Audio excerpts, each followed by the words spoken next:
Praise the lord. దేవునికి స్తోత్రం. సాటిలేని జీవము గల యేసయ్య పరిశుద్ధ నామంలో అందరికీ బ్లెస్సింగ్ బీయింగ్ క్రిస్టియన్ తరపున వందనాలు. మరి మన A to Z క్రిస్టియన్ ట్రేడ్స్లో భాగంగా ఈరోజు ఆల్ఫాబెట్ H, హోప్, నిరీక్షణ. మరి ప్రతి క్రైస్తవుడు కూడా నిరీక్షణ అనే లక్షణాన్ని కలిగి ఉండాలని ఈరోజు ధ్యానిద్దాము. అలాగే తెలుగులో నిరీక్షణ అని, అలాగే హోప్ అన్న మాటని తీసుకోవటం జరిగింది. హోప్ అంటే కొన్ని సందర్భాలలో కనిపెట్టుట, ఆశ పెట్టుకొనుట, ఎదురు చూచుట అనే మాటల సందర్భంలో ట్రాన్స్లేట్ చేయటం జరిగింది. సో హోప్ అండ్ నిరీక్షణ అనే మాటల మీద లేఖనాలని ధ్యానిద్దాము. కీవర్డ్స్గా రోమా 5:5. ఎందుకనగా ఈ నిరీక్షణ మనలను సిగ్గుపరచదు. అలాగే కొన్ని లేఖనాలు నిరీక్షణ అనే మాట మీద ఉన్నాయి, ధ్యానిద్దాము. కీర్తన 25:5. దినమెల్లా నీ కొరకు కనిపెట్టుచున్నాము. మరి రోజంతా ఫోన్లు చూడటం కాదు కానీ ఆయన కొరకు కనిపెట్టుకోవాలి. మరి యాకోబు 5:7 ఉంటుంది కదా, వ్యవసాయకుడు తొలకరి వర్షం కోసం ఏ రీతిగా అయితే కనిపెట్టుకుంటాడో మనం ఆయన మీద మాత్రమే ధ్యానం ఉంచాలి. ఆయన గురించే మనం కనిపెట్టుకొని ఉండవలసిన వారమై ఉన్నాం. అలాగే కీర్తన 42:5 చూసినట్లయితే, నా ప్రాణమా నీవు ఏల కృంగి ఉన్నావు, నాలో నీవేళ తొందరపడుచున్నావు, దేవుని యందు నిరీక్షణ ఉంచుము, ఆయనే నా రక్షణకర్త అనియు నా దేవుడనియు చెప్పుకొనుచు ఇంకనూ నేను ఆయనను స్తుతించెదను. మరి ఇది 42:11, 43:5 కూడా చూడగలుగుతాం. అలాగే రోమా 5:3-5 చూసినట్లయితే, అంతేకాదు శ్రమ ఓర్పును, ఓర్పు పరీక్షను, పరీక్ష నిరీక్షణను కలుగజేయను అని ఎరిగి శ్రమల యందును అతిశయపడుదము. హెబ్రీ 11:1. విశ్వాసమనున్నది నిరీక్షింపబడు వాటి యొక్క నిజ స్వరూపమును, అదృశ్యమైనవి ఉన్నవనుటకు రుజువునై ఉన్నది. రోమా 12:12. నిరీక్షణ గలవారై సంతోషించుచు శ్రమయందు ఓర్పు గలవారై ప్రార్థన యందు పట్టుదల కలిగి ఉండుడి. రోమా 8:24-25. ఏలయనగా మనము నిరీక్షణ కలిగిన వారమై రక్షింపబడితిమి. నిరీక్షింపబడినది కనబడినప్పుడు నిరీక్షణతో పని ఉండదు. తాను చూచుచున్న దాని కొరకు ఎవడు నిరీక్షించును? మనము చూడని దాని కొరకు నిరీక్షించిన ఎడల ఓపికతో దాని కొరకు కనిపెట్టుదుము. మరి ఇదేంటంటే, మనం ఏదన్నా ఎగ్జామ్ రాసాము, లేదు ఇప్పుడు క్యారింగ్లో ఉన్న తల్లి ఉంటుంది, వాళ్ళు ఏంటంటే బిడ్డ పుట్టిందాకే అబ్బాయా అమ్మాయా అన్నది వెయిట్ చేస్తూ ఉంటారు. అలాగే రిజల్ట్స్, మరి నేను అనుకున్న స్కోర్ వస్తుందా లేకపోతే ఇంకా తక్కువ వస్తుందా అన్నది ఆ పర్టికులర్ ఆ సందర్భం మనం దేనికోసమైతే నిరీక్షణ కలిగి ఉన్నామో అది జరిగిందాకే. తర్వాత అది వచ్చేసిన తర్వాత మరి పాప బాబు పుడతారు, అలాగే రిజల్ట్స్ వచ్చేస్తాయి. దాని తర్వాత ఇంకా దాని అవసరం ఉండదు కదా, ఇంకా నిరీక్షణ అనేది వెయిట్ చేయటం అనేది ఉండదు కదా, దాన్నే మనం డైరెక్ట్గా పొందుకున్నామని ఈ సందర్భం అన్నమాట. అలాగే హెబ్రీ 10:23. వాగ్దానము చేసిన వాడు నమ్మదగిన వాడు గనుక మనము నిరీక్షణ విషయమై మనం ఒప్పుకున్నది నిశ్చయముగా పట్టుకుందము. కీర్తన 71:14. నేను ఎల్లప్పుడూ నిరీక్షింతును, నేను మరి ఎక్కువగా నిన్ను కీర్తింతును. యోబు 5:16. బీదలకు నిరీక్షణ కలుగును. కీర్తన 9:18. బాధపరచుబడు వారి నిరీక్షణాస్పదము ఎన్నటికీ నశించదు. కీర్తన 71:5. నా ప్రభువా యెహోవా, నా నిరీక్షణాస్పదము నీవే, బాల్యము నుండి నా ఆశ్రయము నీవే. హోషేయ 2:15. ఆకోరు లోయను నిరీక్షణ ద్వారముగా చేసేదను. అపోస్తుల కార్యములు 28:20, అపోస్తుల కాలము 20, 26, 23:6, 24, 15, 26:7. మరి పౌలు గారు నిరీక్షణ గురించి ఇక్కడ ప్రస్తావించడం జరిగింది ఈ లేఖనాలలో. అలాగే రోమా 4:18. నిరీక్షణకు ఆధారం లేనప్పుడు అతడు నిరీక్షణ కలిగి నమ్మెను. రోమా 5:2. దేవుని మహిమను గూర్చిన నిరీక్షణ బట్టి అతిశయపడుచున్నాము. అలాగే 1 కొరింథీ 13:13. కాగా విశ్వాసము, నిరీక్షణ, ప్రేమ ఈ మూడును నిల్చును, వీటిలో శ్రేష్టం అనేది ప్రేమయ్య. గలతీ 5:5. ఏలయనగా మనము విశ్వాసము గలవారమై నీతి కలుగునను నిరీక్షణ సఫలమగునని ఆత్మ ద్వారా ఎదురు చూచుచున్నాము. ఎఫెసీ 1:17. ఆయన మిమ్ముని పిలిచిన పిలుపు వల్లనైన నిరీక్షణ ఎట్టిదో, పరిశుద్ధులతో ఆయన స్వార్థం యొక్క మహిమైశ్వర్యము ఎట్టిదో అని చెప్తూ చివరికి ప్రార్థన చేయుచున్నాను అని ముగిస్తారు.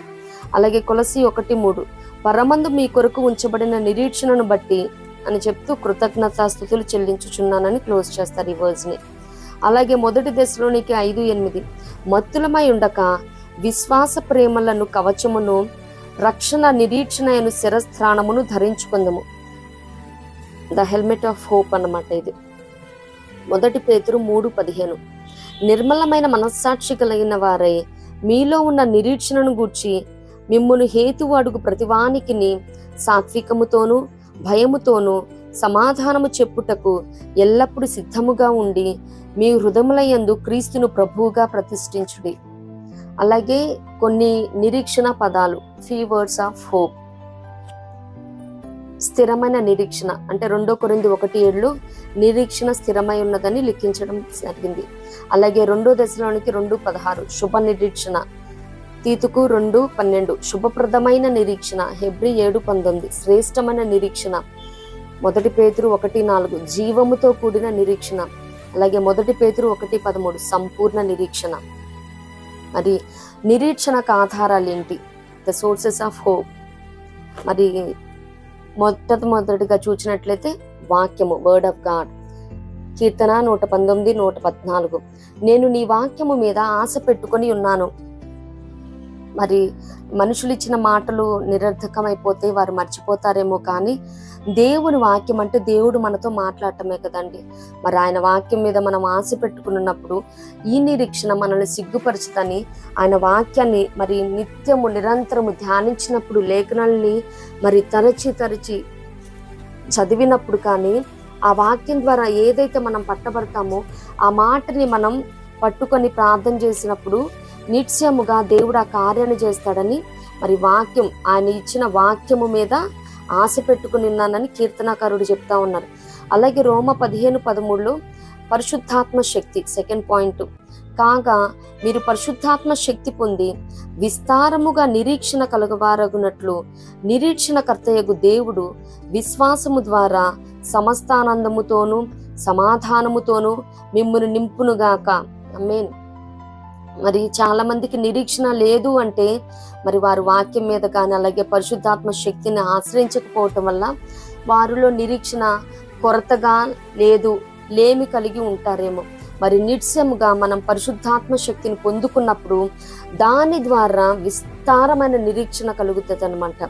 పరిశుద్ధాత్మ పొందుకున్నప్పుడు మనం శక్తి పొందుకుంటాము, అలాగే నిరీక్షణ కూడా విస్తారంగా మనకి కలుగుతుంది. మరి వేటినైనా మనం నిరీక్షించి మరి వేచి చూచి ప్రభుపాదాల చెంత అడిగి మనం పొందుకునే మరి అనుభవంలోనికి నడిపించబడతాము. మరి పరిశుద్ధాత్మ శక్తి కలిగినప్పుడు మరి అన్ని విషయాల్లో కూడా ఆలోచించి వివేచించి వివేకముగా జ్ఞానముగా మనం ప్రతిదీ కూడా ఆయన చూపించిన మార్గంలో పయనమవ్వటానికి, ఫలాన్ని జయాన్ని నిత్యముగా పొందుకోవటానికి కూడా పాసిబిలిటీ ఉంటుంది. సో పరిశుద్ధాత్మ శక్తి ఉన్నప్పుడు కూడా నిరీక్షణ కలుగుతుంది అనమాట. అలాగే 3వది దేవుని వలన. మరి కీర్తన 62:5, 2 కొరింథీ 1:10, మరి కీర్తన 71:5, రోమ 15:12 కూడా మరి దేవుని వలన నిరీక్షణ కలుగుతుందని లేఖనాలు సెలవిస్తున్నాయి. నా ప్రాణమా దేవుని నమ్ముకొని మౌనముగా నుండుము, ఆయన వలననే నాకు నిరీక్షణ కలుగుచున్నది.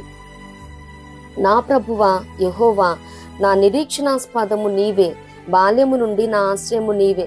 మరి దేవుని బట్టే మనం నిరీక్షణ అయినా కానీ మరి ఇటువంటి నిరీక్షణ మరి మనం మరణించిన తర్వాత పరలోక రాజ్యంలో ప్రవేశిస్తామని అక్కడ ఆయన మనం ముఖ దర్శనం చేస్తాం యేసయ్యని, నిరంతరం మనం తండ్రితో ఉంటామని ఇటువంటి నిరీక్షణలు ఏవి కూడా మరి అన్యులకైతే ఉండవు. ప్రతి క్రిస్టియన్ ఇటువంటి నిరీక్షణ కలిగి ఉండాలి. ప్రతిదీ కూడా మరి ఏదైతే not only examination or conceive అయిన తర్వాత బిడ్డ కోసం ఎదురు చూడటం లేదు, పరిచర్యల విషయంలో కానీ, ఆత్మల సంపాదనేమి, ఉద్యోగాలనేమి, మరి బిజినెస్ చేస్తున్నప్పుడు లాభాల విషయంలోనేమి, జాబ్ చేస్తున్నప్పుడు promotions, increments, transfers, what not, in everything we must have this hope. ఇటువంటి నిరీక్షణ మనం కలిగి ఉండాలి. మనం దేవుని కలిగి ఉన్నాం కాబట్టి ఆయన యందే మన నిరీక్షణ అయి ఉన్నది. సో ప్రతి ఒక్క క్రిస్టియన్ కూడా ఇంత గొప్ప నిరీక్షణ మన ప్రభువుని బట్టి మనం కలిగి ఉండాలి. అంత మాత్రమే కాదు, 3వది వర్డ్ ఆఫ్ గాడ్, దేవుని మాట మరి నిరీక్షణ కలిగిస్తుందంట. కీర్తన 119:49 దేవుని మాట అంటే మరి లేఖనం మాత్రమే కాదు, కానీ ఏదైనా వాగ్దానము కానీ, స్పెసిఫిక్గా వచ్చిన ప్రవచనం కానీ, దర్శనం కానీ, లేదు దేవుని స్వరము కానీ, లేదు మనం బైబిల్ చదువుతున్నప్పుడు ఏదైనా మాట ద్వారా పట్టబడటం కానీ, అది దేవుని మాట. ఏంటంటే వాక్యం చదువుదాం. నీ సేవకునికి దయచేయబడిన మాట జ్ఞాపకము చేసుకునుము. మరి ప్రవచనాత్మకంగా దేవుడు ఏదైనా మాట ఇచ్చి నిన్ను ఆస్తికర్తలుగా చేస్తానని, లేకపోతే నిన్ను స్వస్థపరుస్తానని, క్షేమాభివృద్ధిని కలుగజేస్తానని, ఈ రీతిగా ఏవైతే మాటలను దేవుడు మరి ప్రాఫెసీ రూపంగా, విజన్ కానీ, ఆయన స్వరాన్ని వినిపించి కానీ మాట ఇచ్చి ఉన్నాడో, మరి దాని ద్వారా కూడా మరి నిరీక్షణ కలుగుతుంది. అలాగే కొలస్సీ 1:5 అలాగే 1:23 కూడా సువార్త సత్యమును గూర్చిన బోధ వలన నిరీక్షణ కలుగుతుందంట. చదువుదాము వాక్యము. సువార్త సత్యమును గూర్చిన బోధ వలన ఆ నిరీక్షణను గూర్చి మీరు ఇంతకు ముందు వింటిరి. మరి చాలా మంది నేటి దినాలలో నిరీక్షణ కోల్పోవటానికి వారి సువార్తను అసలు ఆలకించట్లేదు, ఆ బోధను లక్ష్యం చేయట్లేదు. కాబట్టి మరి వారికి నిరీక్షణ అన్నది లేదు. మరి సువార్త అన్నది నిరీక్షింపబడు వాటి యొక్క సువార్త అన్నది నశించుచున్న వారికి వెర్రితనం, కానీ మనకైతే అది దేవుని శక్తి అయి ఉన్నది. మరి సువార్తకి శత్రువులుగా ఉంటా ఉన్నారు అనేక మంది. వీరికి ఇటువంటి నిరీక్షణ లేదు కాబట్టి అసలు వాళ్ళు ఆలకించటానికి, ఈ సువార్తను అంగీకరించటానికి మరి వారు ముందుకు రావట్లేదంటే ఈ నిరీక్షణ వారికి ఏమీ తెలియదు. మరి ప్రతి క్రిస్టియన్ మాత్రం ఈ సువార్త సత్యంను గుర్చిన బోధ వలన ప్రతి ఒక్కరు కూడా నిరీక్షణ కలిగి ఉండాలి.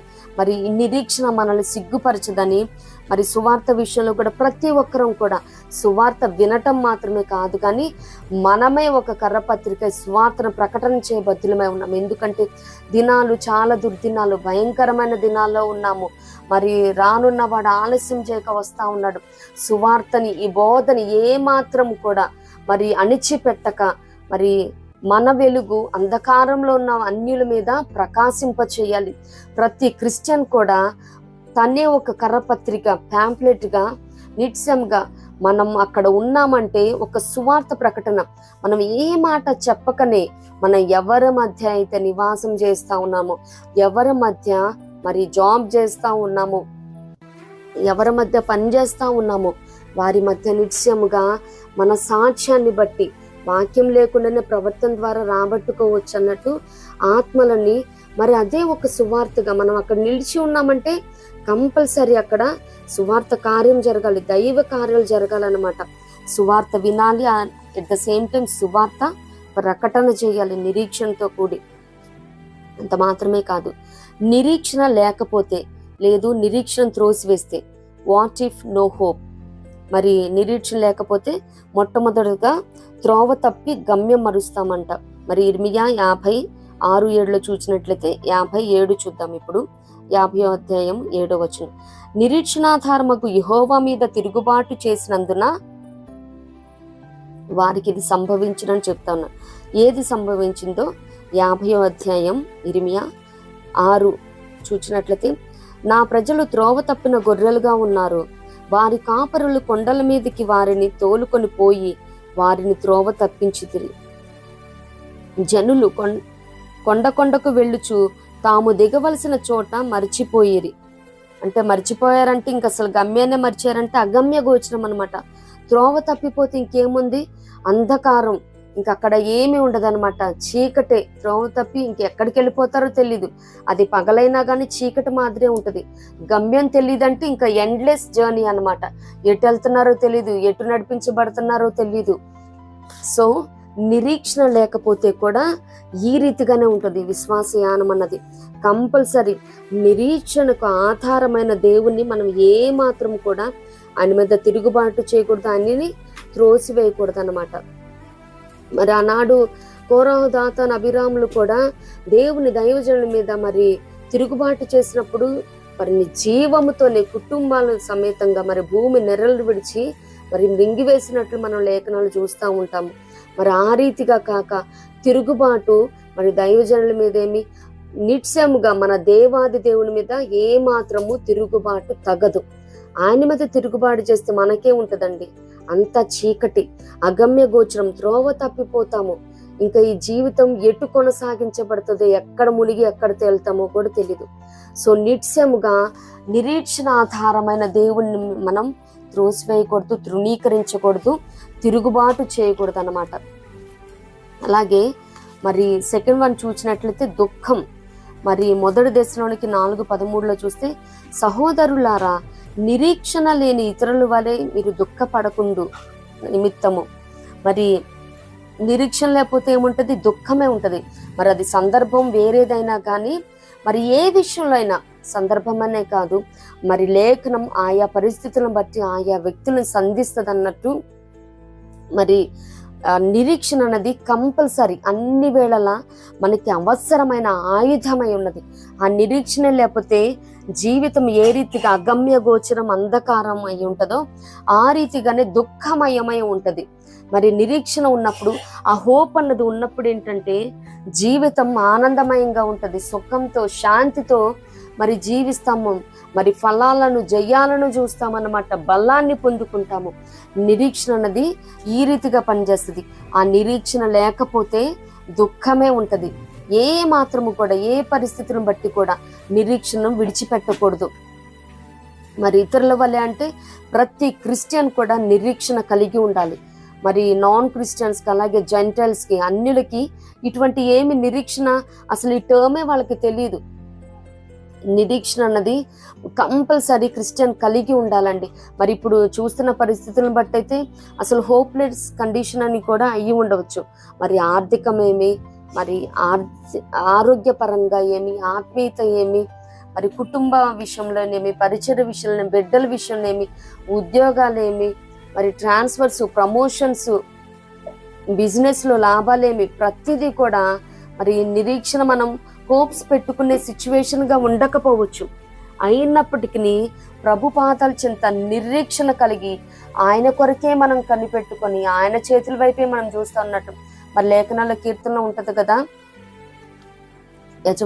దాసరాలి కన్నులు యజమానురాలి చేతి తట్టు చూస్తున్నట్టు మరి ఆయన వైపే మనం, ఆయన దిక్కే మనం చూస్తూ ఉన్నప్పుడు, మరి బిడ్డలు కూడా ఆశ కలిగి ఉన్నప్పుడు తల్లిదండ్రుల దగ్గర నుంచి నిత్యముగా వారికి అది మనం ఫుల్ఫిల్ చేయటానికి, వాళ్ళ డిజైర్ ఫుల్ఫిల్ చేయటానికే చూస్తాం ఎట్ ఎనీ కాస్ట్.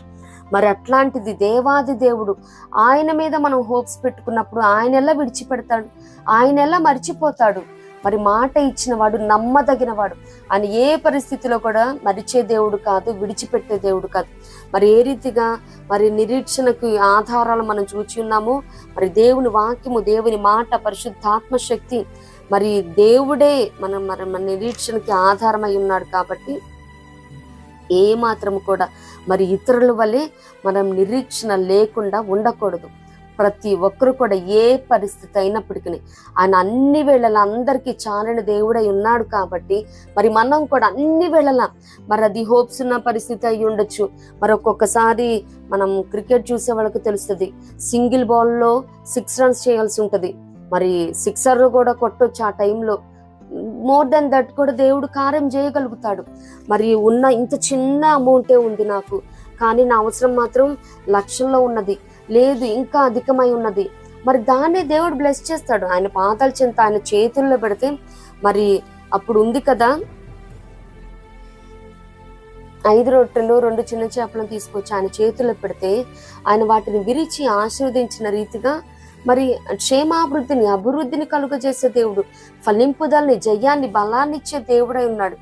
ఏ మాత్రం కూడా మరి నిరీక్షణ లేకుండా ఉండాల్సిన అవసరం క్రిస్టియన్కి లేదండి.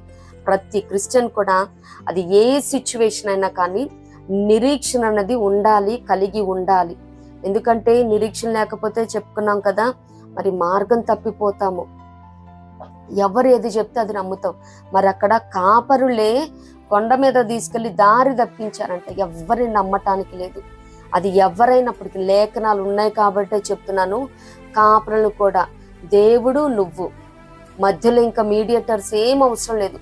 సమయోచిత మన సహాయం పొందినట్లు కృపాసనం చెంతకు ధైర్యముగా మనం వెళ్ళినప్పుడు ఆయన మీడియేటర్స్, సేవకులు చెప్తేనే నేను వింటాను, లేదు ప్రవక్తలు ప్రార్థన చేస్తాను వింటానని చెప్పలేదు. నువ్వు నీ తండ్రికి ప్రార్థన చేయడమే ఆలస్యం. ఆయన నీ మనవి ఆలకించి అంగీకరించి మనవి చొప్పున అనుగ్రహించే దేవుడు అన్నాడు. అలా కానైతే మనం ఇంత చెప్పుకోవాల్సిన అవసరం లేదు కదండి. ఇప్పుడు సర్టెన్ కైండ్ ఆఫ్ పీపుల్కే నేను వాళ్ళ ప్రార్థనే ఆలకిస్తాను, వాళ్ళే నా దగ్గరికి రావాలి. మరి ఇంతకు ముందు మన పితరుల దినాల్లో ఆ మాదిరే ఉండేది. వారు లేవి గోత్రానికి, మరి 12 గోత్రాలు లేవి గోత్రాన్ని ఎంచుకున్నాడు. ఆ లేవీల్లో కూడా మరి కట్టెలు కొట్టే వాళ్ళని, అక్కడ యాజకులను పని చేసే వాళ్ళని, రొట్టెలు సమకూర్చే వాళ్ళని, నానా రకాలుగా పాత్రలు క్లీన్ చేసే వాళ్ళని, ఇలా నానా రకాలుగా పరిచయలు చేశారు. ఓన్లీ ప్రధాన యాజకుడు మాత్రమే మరి ఆవరణాన్ని, పరిశుద్ధ స్థలాన్ని, అతి పరిశుద్ధ స్థలంలోకి వెళ్ళగలిగే యోగ్యత, ధన్యత, భాగ్యం ఉంది. బట్ నేటి పరిస్థితులు అవేమీ లేదు. యేసయ్య జన్మం కారణంగా, అలాగే మరణం సందర్భంగా మరి తెర ఏ రీతిగా అడ్డుగా ఉన్నది చిరిగిపోయిందో, ఆ కొండ బండలు పగలగొట్టబడ్డాయో, మరి నేటి దినాలలో అవేమి అడ్డులు లేవండి.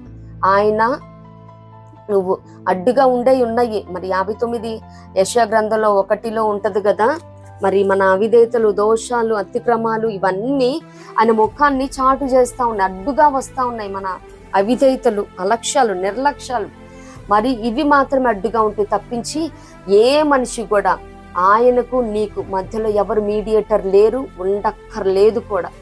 మరి ఆయనతో సహవాసం చేస్తే ఆయన నీతో వచ్చి సహవాసం చేసేవాడు. మరి ఒంటరిగా ఉన్నప్పుడు జంటగా జత కలిపేవాడు మన దేవుడై ఉన్నాడు. నువ్వు ప్రార్థన చేస్తే చిన్న బిడ్డ మొర కూడా ఆలకించేవాడండి. మరి ఆనాడు హాగరు ఇష్మాయిల్ మొర విన్నాడు. ఆ బాలుడి చిన్నవాని మొర విని మరి దూతను పంపించాడు. ఆ మైదానంలో, అరణ్యంలో తిరుగుతూ ఉంటే వాటర్ కోసం. మరి ఆ రీతిగా మరి ఆ అబ్బాయి ఏడిపే దేవుడు మొర్రగా అంగీకరించిన దేవుడై ఉన్నాడు. మరి చిన్నవాళ్ళు లేదు, పెద్దవాళ్ళు లేదు, అవసరాన్ని బట్టి ఎవరు అన్ని ప్రార్థిస్తారో వారందరికీ దేవుడు మరి మన మొర్ర పెట్టినప్పుడల్లా మన దేవుడు మనకి సమీపంగా ఉన్నట్టు మరి ఏ గొప్ప జనాన్ని కూడా ఏ దేవుడు సమీపంగా లేడు. నువ్వు ప్రార్థన చేయటం, స్తుతులతో ప్రారంభించడం ఆలస్యం, ఆయన సన్నిధి దిగి వస్తుంది, ఆయన సింహాసనాన్ని కదిలిస్తుంది. దేవునికి స్తోత్రం, హల్లెలూయా. ఆ రీతిగా ప్రతి ఒక్కరూ కూడా మరి రాజులని, యాజక సమూహం అని మరి పేతురు 2:9 చెప్పబడిన మాదిరి కంపల్సరీ ప్రతి ఒక్కరు కూడా యాజకుల వల్లే ధూపం వేయాలి, నైవేద్యాలు మరి ఉదయ సాయంకాల నైవేద్యాలు ఇస్తున్నట్టు కంపల్సరీ ప్రార్థన చేయబద్ధులమై ఉన్నాము. ఇటువంటి అన్ని నిరీక్షణలు మరి ప్రతి క్రిస్టియన్ కూడా కలిగి ఉండాలి. అంత మాత్రమే కాదు కానీ మరి నిరీక్షణ కలిగి ఉంటే బ్లెస్సింగ్స్ ఏంటి? నిరీక్షణ దీవెనలు, బ్లెస్సింగ్స్ ఆఫ్ హోప్. మరి మొట్టమొదటిగా చూసినట్లయితే ధైర్యం, నిబ్బరం, బ్రావరీ. మరి కీర్తన 31:24, యెహోవా కొరకు కనిపెట్టు వారలారా, మీరందరూ మనసున ధైర్యము వహించి నిబ్బరముగా నుండుడి. మరి మనం కనిపెట్టుకొని ఉన్నామంటే, ఆయన కోసం చూస్తూ ఉన్నామంటే మనం ఏమాత్రం అధైర్యం అవసరం లేదు, అల్ప విశ్వాసం, అవిశ్వాసం అవసరం లేదు. నేను నమ్మిన వారిని నేను ఎరుగుదునన్నట్టు, ఈ నిరీక్షణ నన్ను సిగ్గుపరచదన్నట్టు నేను నమ్ముతున్నాను. మరి నా పేరెంట్ నా బర్త్డేకి లేదు, నేను ఇది పాస్ అయితే మా డాడీ నాకు ప్రామిస్ చేశారు ఇది ఇస్తానని ఏ రీతిగా గొప్ప ధైర్యం కలిగి ఉంటుందో, మన ఆయనను బట్టి మనకు కలిగిన ధైర్యం ఏదనగా ఆయన చిత్తానుసారంగా మనం ఏది అడిగినా ఆయన మనవి ఆలకించునది అన్నట్టు ఆయనను బట్టే మనకు ధైర్యం అండి. మరి ఆయన కొరకు కనిపెట్టుకున్నప్పుడు మన మనస్సులో కూడా మరి ధైర్యం ఉంటుంది అనమాట. మరి మన మనస్సు face is the index of mind అని అంటారు కదా. మరి మనస్సులో ధైర్యం వచ్చిందంటే మరి ఫేషియల్ ఎక్స్ప్రెషన్స్ కానీ, మన బాడీ లాంగ్వేజ్ కానీ, పోస్చర్ కానీ ప్రతిదీ కూడా మారిపోద్ది. మన ఆత్మీయ జీవితం ప్రాస్పరిటీ వస్తుంది. మరి అన్ని విషయాల్లో జయాన్నే చూస్తాము. మరి ఆయన మీద మాత్రమే మనం నిరీక్షణ, కనిపెట్టుకున్న అనుభవం కలిగి ఉండాలి. ఏ మనుషుడు కూడా నమ్మదగిన వాడు కాడండి. ఏ మనుషుని కూడా మనం ఆశ్రయంగా చేసుకోకూడదు. మరి యోసేపు గారు కూడా నేను ఈ జైల్లో మగ్గిపోతున్నాను అని పానదాయకుల అధిపతికి చెప్పినప్పుడు మరి 2 years మర్చిపోయేలాగా దేవుడే చేసి ఉన్నారు. మరి ఆయన చెప్పిన వెంటనైతే అంత ఆనర్, అంత ఎగ్జాల్ట్ చేసే విధానం ఉండేది కాదు. ఆయన అపాయింటెడ్ టైంలో మరి ఆయన మర్చిపోయిన తర్వాత కూడా దేవుణ్ణి ఏమాత్రం బ్లేమ్ చేయలేదు. ఆయన పని ఆయన యథావిధిగా చేస్తూ వచ్చారు. కాబట్టి జోసెఫ్ని మరి దేవుడు చాలా మంచిగా యోసేపు గారిని ఆశీర్వదించడం చూస్తూ ఉన్నాము. ఆయన కొరకు కనిపెట్టుకున్నప్పుడు మనకి ధైర్యం వస్తుందండి. మరి బిడ్డలు ఏ రీతిగా పేరెంట్స్ మీద మరి వాళ్ళ పేరెంట్స్ వాళ్ళకి ధైర్యం మా డాడీ ఇస్తాడు ఎట్ ఎనీ కాస్ట్, నేను అడిగాను మా డాడీ ఇంత ముందు ఇలా చేశారు, ఇప్పుడు కూడా చేస్తారు అని ఏ రీతిగా హోప్స్ పెట్టుకుంటారు పేరెంట్స్ ఇచ్చే మాట మీద. మరి మనం కూడా మన దేవుని మీద, మరి ఆయన మాట మీద, ఆయన ఇచ్చిన వాక్యం మీద, లేఖనాల మీద, ఆయన మీదే మనం నమ్మకం పెట్టుకొని కనిపెట్టుకున్నప్పుడు నిత్యముగా మన ధైర్యాన్ని, మన నిరీక్షణని ఆనర్ చేసే దేవుడై ఉన్నాడు. దేవునికి స్తోత్రం. అంత మాత్రమే కాదు, సెకండ్ వన్ చూసినట్లయితే యెహోవా దృష్టించును ఇన్ హిస్ సైట్. సామ్ కీర్తన 33:19 అలాగే 22లో కూడా ఉంటుంది. యెహోవా దృష్టి ఆయన యందు భయభక్తులు గల వారి మీదను, ఆయన కృప కొరకు కనిపెట్టు వారి మీదను నిలుచుచున్నది. మరి మనం ఎక్కడైనా చూసినట్లయితే ఎవరైనా పెద్దవాళ్ళు, అధికారుల కళ్ళల్లో మనం పడాలి, వాళ్ళు నన్ను రికగ్నైజ్ చేయాలి, ఐడెంటిఫై చేయాలి. మనం చేస్తున్న కంపెనీలో మా జిఎం చూడాలి, మా బాస్ చూడాలి, నేను మంచిగా పర్ఫామ్ చేస్తున్నానని, లేదు మంచిగా నేను నా కార్యాలు నిర్వర్తిస్తున్నానని, టైం టు టైం వస్తున్నానని, మరి లీవ్స్ ఎక్కువ తీసుకోవట్లేదని, పంచువల్గా ఉంటున్నానని, సిన్సియర్గా ఉంటున్నానని, మరి నా జాబ్ని నేను చాలా సీరియస్గా క్యారీ చేస్తున్నానని, నాకు ఇవ్వబడిన పనిని అని ఏ రీతిగా ప్రతి ఒక్కళ్ళు వాళ్ళ దృష్టిలో పడాలి. మరి ఈ మధ్యకాలంలో ఒక మంచి ఇంతకు ముందున్న ముఖ్యమంత్రి గారు యూట్యూబ్లో స్క్రోల్ చేస్తూ ఉంటే అది చూడలేదు, బట్ థంబ్నెయిల్ మాత్రమే చూడటం జరిగింది. వాళ్ళ క్లాస్మేట్ అంట ఆ ఫ్రెండ్ని డయాస్ మీదకి పిలిపించుకుని ఉన్నారు మన గౌరవనీయులు శ్రీ జగన్ గారు. తను చాలా హ్యాపీ ఫీల్ ఉంటుంది కదా. ఎవరైతే ఆ మహిళ ఉన్నారో మరి అంతమంది క్రౌడ్లో, గ్యాదరింగ్లో, ఆ సిద్ధమనే సభలో మరి అంతమందిలో ఆయన రికగ్నైజ్ చేయటం, తర్వాత ఆవిడని ఎంతలాగా వాళ్ళందరూ మెచ్చుకొని ఉంటారు కదా, నిజమా జగన్ గారు నీ ఫ్రెండా అది ఇదని. మరి ఆవిడైతే చెప్పుకున్నారో లేదో కానీ ఆయన అంతమందిలో దృష్టి నుంచి పిలిచినప్పుడు చాలా ఆనర్ చేస్తారు కదా. తర్వాత ఇంటి దగ్గర కూడా మరి ఒబామా గారు కూడా, జార్జ్ బుష్ గారు ఇంతకు ముందు వచ్చినప్పుడు అంట ఎవరో ఒక అతను షేక్ హ్యాండ్ ఇచ్చారంట. ఒక అతను చెప్పారు, షేక్ హ్యాండ్ ఇచ్చినప్పుడు ఆ హ్యాండ్ని 2 days దాకా అసలు వాష్ చేయలేదంట దేనికి వెళ్ళి. ఆ రైట్ హ్యాండ్ని అలానే పెట్టుకొని లెఫ్ట్ హ్యాండ్తో స్పూన్తో తింటే, ఎందుకంటే అమ్మో ఈ చేతితో నేను ప్రెసిడెంట్ ఆఫ్ యుఎస్ఏకి షేక్ హ్యాండ్ ఇచ్చాను, ఆయన నాకు షేక్ హ్యాండ్ ఇచ్చారని. మరి ఆ రీతిగా మరి ఇహలోకం ఉందన్న మరి మా పదవిలో ఈ 5 ఏళ్ళు ఉండొచ్చు, తర్వాత వేరొకరు రావచ్చు. అలాంటిది మరి జాబ్లో కూడా జిఎం ఈ సంవత్సరం ఉండొచ్చు, నెక్స్ట్ ఇయర్ ఉండకపోవచ్చు. మనుషుల దృష్టిలో కాదు కానీ దేవాది దేవుడైన యెహోవా దృష్టిలో ఉంటే ఇంకా అదెంత భాగ్యం అండి నిజంగా. దేవునికి స్తోత్రం. మరి ఆయన కను దృష్టిలో ఉండాలని. మరి పరిచర్య చేస్తున్నావా, నాకు రివార్డ్స్ రావట్లేదు, అవార్డ్స్ రావట్లేదు, నన్ను ఎవ్వరు రికగ్నైజ్ చేయటం లేదు, నన్ను మెచ్చుకోవటం లేదు, ఇది కాదు కానీ ప్రభువు మెచ్చుకున్న వాడే ధన్యుడు. ఆయన దృష్టిలో ఉండాలని మాత్రమే కోరుకోవాలి. ఎవరిని ఈ రోజు రేపు అప్రిషియేట్ చేయట్లేదు, ఎవరు గొప్ప వాళ్ళే చెప్పుకుంటా ఉన్నారు. మనం ఎక్స్పెక్ట్ చేయటం కూడా తగదు. తల్ల వంచుకొని ఏదైతే నమ్మకంగా దేవుడు నీకు నాకు అప్పచెప్పాడో అది తల వంచుకొని వెళ్తూ ఉంటామే. వాట్ ఎవర్ ఈ వెనకొచ్చే మరి అప్లాజ్ అయి ఉండొచ్చు, క్రిటిసిజమ్స్ కావచ్చు, అది మొత్తం దేవునికే. మనం మాత్రం దేవుని దృష్టిలో ఉండటానికి మాత్రమే, మరి ఆయన కృప కొరకు మాత్రమే కనిపెట్టుకున్న బద్ధులమై ఉన్నాము. అంత మాత్రమే కాదు కానీ నూతన బలము. థర్డ్ వన్ చూసినట్లయితే మరి యెషయా 40:31 మనం చూడగలుగుతాం. న్యూ స్ట్రెంగ్త్, నూతన బలము. యెహోవా కొరకు ఎదురు చూచువారు నూతన బలము పొందెదరు. వారు పక్షిరాజు వలె రెక్కలు చాపి పైకి ఎగురుదురు. అలయక పరిగెత్తుదురు, సొమ్మసిల్లక నడిచిపోదురు. దేవునికి స్తోత్రం. మరి పక్షిరాజు తెలుసు కదండి, ఎవ్రీ 40 years తర్వాత అది మరలా 2 బండ మధ్య సందులో వెళ్ళి తనంతట అదే గాయపరుచుకొని మరి ఆ ముక్కుతో అవి ఫెదర్స్ అవి మొత్తం పీకేసుకుంటూ ఆ గోళ్ళని ఆ బండకేసి ఈ బండకేసి మొత్తం కొట్టుకొని చివరికి మరి మొత్తం ఊడిపోయిన తర్వాత మరి ఈ ప్రాసెస్లో చాలా కష్టపడుతుంది. మరి మనం కూడా నూతన బలం పొందుకోవాలంటే ఇంకా మనము ఆయన దృష్టిలో, ఇంకా ఆయన సన్నిధానంలో మనము కరిగిపోవాలి, అరిగిపోవాలి.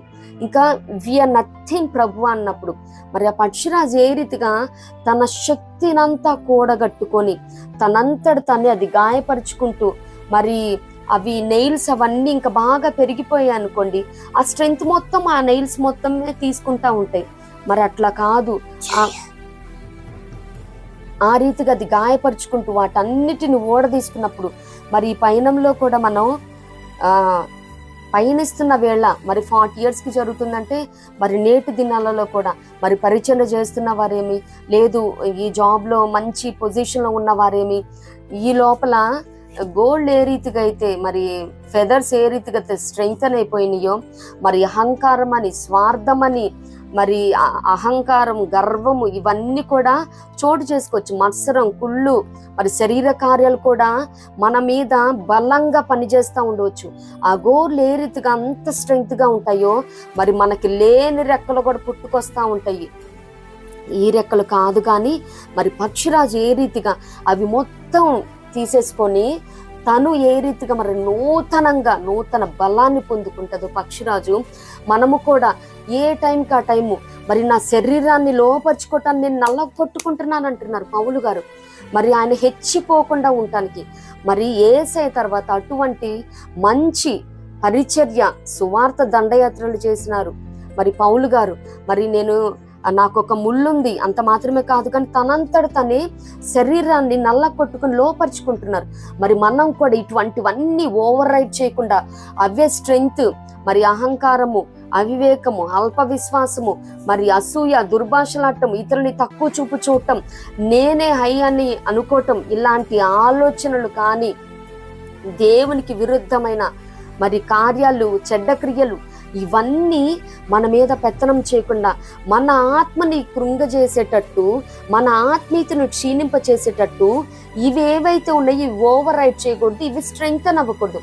వాటి మొత్తాన్ని పక్షిరాజు మాదిరి మనము ఎప్పటికప్పుడు కట్ చేసుకుంటూ ఉండాలన్నమాట. అప్పుడు మాత్రమే లోపలున్న ఆత్మీయత మరి క్షేమాభివృద్ధి కలిగి ఉంటది. మరి మనం కూడా దేవునితో ఇంకా అధికంగా సమయాన్ని గడపటం, సహవాసం చేయటం, మరి మనల్ని మనం తగ్గించుకున్నప్పుడు ఆయన హెచ్చించే దేవుడై ఉన్నాడు. మరి మనమే హెచ్చించుకున్నాం అనుకోండి, మరి యేసే అంటారు కదా, పైకి ఎక్కిరమ్మని చెప్పినప్పుడు ఇప్పుడు అందరు వెళ్ళి కింద కూర్చుంటారు. మినిస్టర్స్ కానీ ఇన్వైట్ చేయబడిన వాళ్ళు కానీ డైరెక్ట్ గా రాగానే డయాస్ ఎక్కి కూర్చోరు కదా. వాళ్ళకు కూడా మైక్ పట్టుకొని వాళ్ళ ముందు వెనక కొంచెం పొగిడి అప్పుడు డయాస్ మీద పిలిపిస్తారు. ఆ రీతిగానే ముందు మనంతట మనం తగ్గించుకుని ఉన్నప్పుడు దేవుడే హెచ్చింపునిస్తాడు. మనమే వెళ్ళి కూర్చున్నాం అనుకోండి, ఎక్స్క్యూజ్ మీ కొంచెం పెద్దవాళ్ళు వచ్చారు, తర్వాత బంతిలో కూర్చుందరు, లేవరా అంటే అక్కడ ఎంత పరాభవం, ఎంత షేమ్గా ఫీల్ అవుతాం. సో కంపల్సరీ కూడా మనం ఎక్కడికక్కడ తగ్గించుకున్న బతులమైనాం. అప్పుడు మాత్రమే మరి రెక్కలు చాపి పైకి ఎగురుతుంది. రెక్కలు 2 ఉంటాయి కదండి, 2 wings. ఒకటి ప్రార్థన, మరొకటి దైవ ధ్యానం, వాక్య ధ్యానం. ఈ 2 కలిగి ఉన్నప్పుడు పైకి ఎగిరిపోతాం. దేవునికి స్తోత్రం. ఉన్నత అనుభవం, దేశమందు ఉన్నత స్థానాల మీద దేవుడు ఉంచే దేవుడే ఉన్నాడు. మరి సామెతలు 22:27 ఉంటది కదా, తన పనిలో నిపుణత గల వానిని చూచితివా, అల్పులైన వారి ఎదుట కదు వాడు రాజుల ఎదుటిని నిలువదగును. మరి రాజుల ముందు నిలబెడతాడనమాట. మనం ఎప్పుడైతే తగ్గించుకొని దీనమనస్సు కలిగి ఎప్పటికప్పుడు నాకు కాదు ప్రభువా, నాకు కాదు యెహోవా, నీకే సమస్త మహిమ, ఘనత, ప్రభావములు, కీర్తి నీ నామానికి మాత్రమే కలుగునని మరి ఆనాడు దూతలు అపరంజి కిరీటాల్ని పడవేసినట్టు నాకు కాదు ప్రభువా, మరి అవన్నీ మనమే తీసుకున్నామనుకో, దేవుడు ఏమంటాడు, నాకు రావాల్సిన మహిమ ఎక్కడా, మరి నేను దేవుణ్ణి కదా, నా గౌరవం ఎక్కడా అని దేవుడు అడుగుతాడు. ఇవన్నీ జరక్క ముందే ఆయనకి రావాల్సిన మహిమను ఆయనకు ఆరోపిస్తూ మనకి మనం తగ్గించుకుని ఉన్నప్పుడు మరి వాక్యము, మరి దైవ ధ్యానము 2 రెక్కలు మరి బ్యాలెన్స్ చేస్తూ ఉన్నప్పుడు ఎంతసేపు ప్రార్థన చేస్తున్నామో అంతసేపు వాక్య ధ్యానం. కొంతమంది ప్రేయర్ మాత్రం ఆర్స్ టుగెదర్ ప్రేయర్ చేస్తూ ఉంటారు. అర్థన ఎక్సెసివ్ గా అర్థించడం అంటే ఎక్కువ అడగటం అన్నమాట. ప్రార్థనలో మాత్రం ఉంటాం కానీ వాక్యం బైబిల్ తీయగానే చాలు నిద్ర వచ్చేస్తుంది, వాడు చదవనివ్వడు. మరి మనం ఎప్పుడు దేవునితోనైనా మాట్లాడటం వన్ వే కమ్యూనికేషన్ అయినా 2 way కమ్యూనికేషన్ కూడా ఉండాలి కంపల్సరీ. ఇప్పుడు మనం ఫోన్ చేస్తామండి, మనంతటా మనమే మాట్లాడం కదా. మనం కాల్ చేసిన వెంటనే ఎదురు ఉన్న మనిషి హలో అన్న తర్వాతనే వి స్టార్ట్ స్పీకింగ్ అన్నమాట. హలో అన్న తర్వాత మాట్లాడతారు. ఎత్తిన వెంటనే హలో మరే నేనా 10 minutes లో వచ్చేస్తున్నాను ఇలా అని ఎవరు చెప్పరు కదా. సో కంపల్సరీ నువ్వు ప్రార్థన చేస్తున్నావంటే కనిపెట్టుకొని మరి ప్రార్థన చేసిన తర్వాత బైబిల్ తీసి చదువుతున్నప్పుడు మరి ఏవేవైతే దేవుడు నీతో చెప్పాలనుకుంటున్నాడు, నీతో మాట్లాడాలనుకుంటున్నాడు, మరి ఆయన ప్రేమ ఏంటి, మరి నీ పక్షాన ఆయన ప్రణాళికలు ఏమై ఉన్నాయి, మొత్తం తెలుసుకోవాలంటే ఆయన ఈ బైబుల్, ఈ లేఖనాల ద్వారానే ఆయన మాట్లాడే దేవుడై ఉన్నాడు. అంత మాత్రమే కాదు కానీ ఆయన స్వరాన్ని వినిపించవచ్చు, మరి ప్రాఫసీ ద్వారా ఆయన మాటను వినిపించవచ్చు, లేదు దర్శనం ద్వారా చూపించవచ్చు.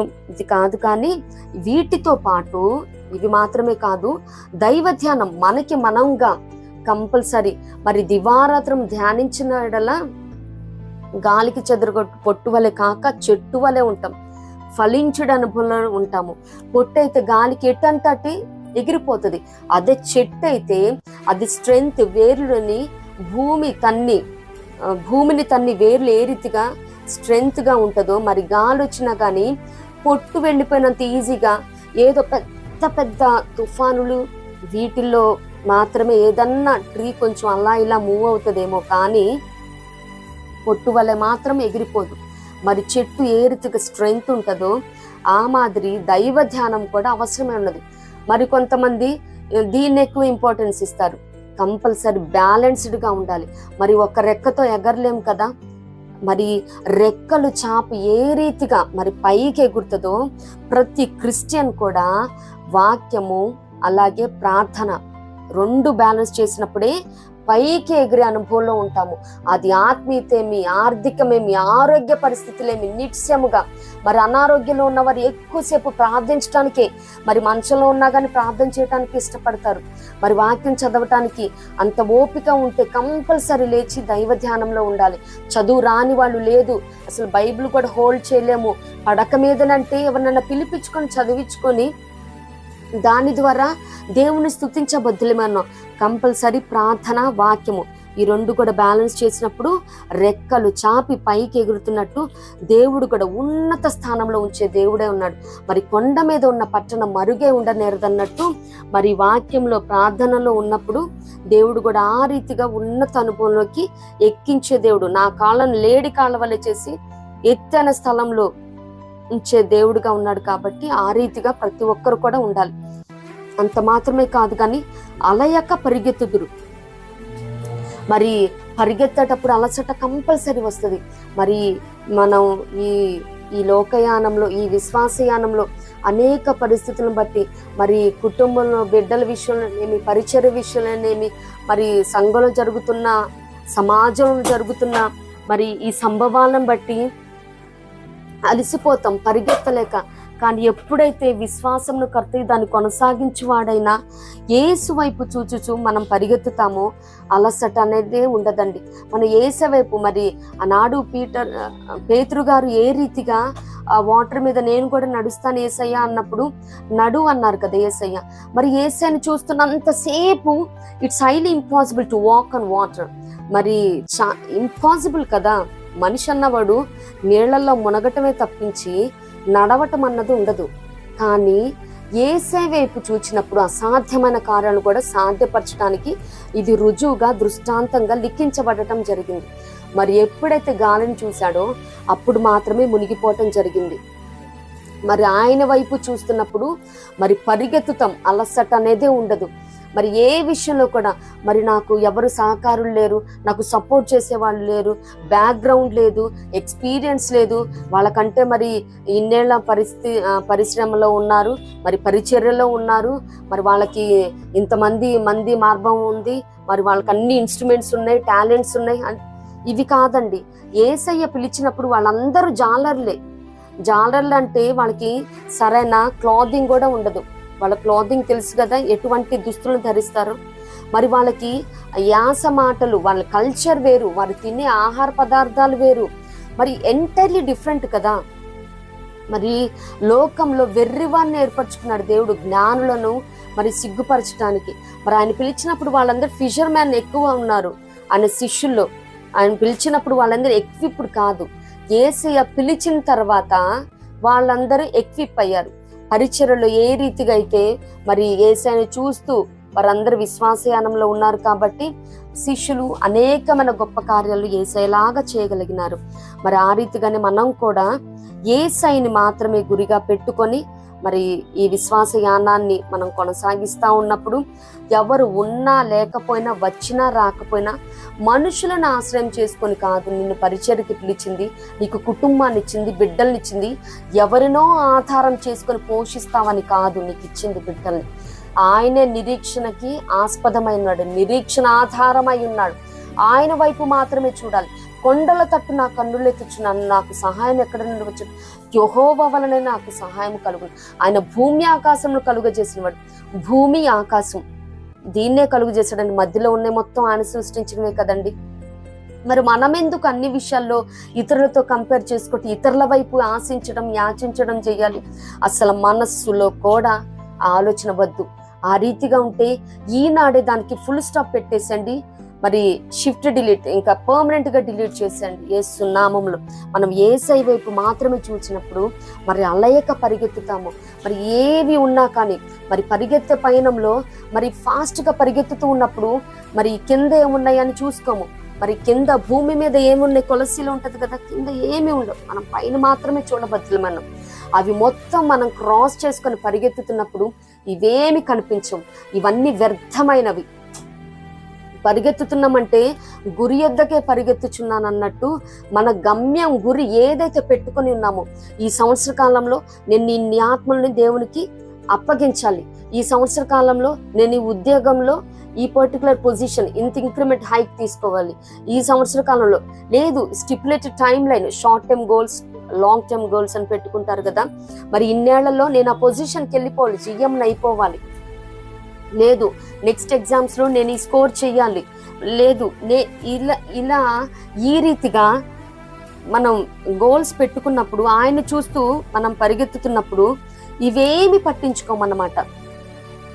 ఆయన వైపు మాత్రమే చూస్తూ ఈ పయనంలో పయనించబద్దులమన్న. అంత మాత్రమే కాదు కానీ సొమ్మసిల్లక నడిచిపోదురు. పరిగెత్తుతున్నప్పుడేమో అలసట వస్తుంది, నడుస్తున్నప్పుడేమో ఆయాసం, నీరసం, సొమ్మసిల్లిపోవటం జరుగుతుంది. కానీ మనం యేసు వైపు చూస్తూ సాగిపోతున్నాం కాబట్టి నడిచేటప్పుడు కూడా మరి హానోకు గారు మరి కుటుంబాన్ని చూసుకుంటూనే దేవునితో నడిచి వెళ్ళాడు కదా. ఇంకా పరలోకానికి కొనిపోబడ్డాడు.